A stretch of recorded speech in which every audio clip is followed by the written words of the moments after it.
ইহসান, তাদের সেবা করতে পারা, সেবা করে তাদেরকে খুশি করলে স্বয়ং আল্লাহ তাআলা আপনার প্রতি খুশি হয়ে যাবেন।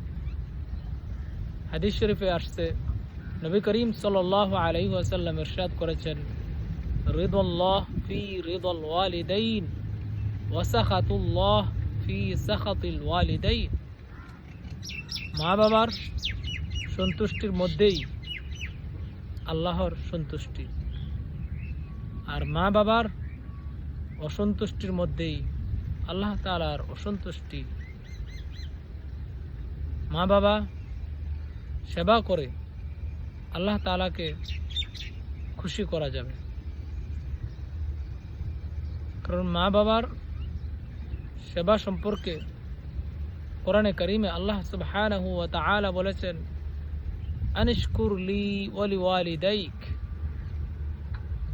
যে আমার কৃতজ্ঞতা প্রকাশ করো এবং তোমার পিতামাতার কৃতজ্ঞতা প্রকাশ করো।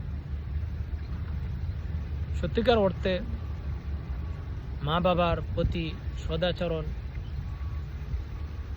এটা আপনার জীবনের সফলতার দরজা উন্মুক্ত করে দিবে,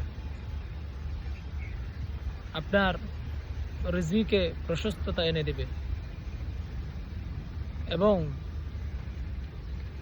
আপনার হায়াতে বারাকা দান করবে। আপনার জীবনের যত কঠিন কাজ আছে সবগুলো আসান করে দেবে। মা বাবার দোয়া আল্লাহ তাআলা আপনার জন্য কবুল করবেন।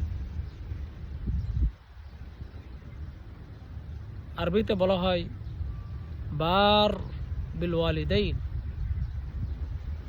মা বাবার অনুগত সন্তান, মা বাবার প্রতি সদাচরণকারী সন্তান, তার দোয়া আল্লাহ তাআলা কবুল করবেন। কিন্তু আক বিল ওয়ালিদাইন, মা বাবার অবাধ্য সন্তান, তার দোয়া আল্লাহ তাআলা কবুল করবে না। কারণ আল্লাহ তাআলা বলেছেন যে আনিশকুর লি ওয়া লিওয়ালিদাইক, আমার কৃতজ্ঞতা প্রকাশ করো এবং তোমার পিতামাতার কৃতজ্ঞতা প্রকাশ করো। মা বাবার প্রতি সন্তুষ্ট থাকা এবং তাদেরকে সন্তুষ্ট রাখা, এটা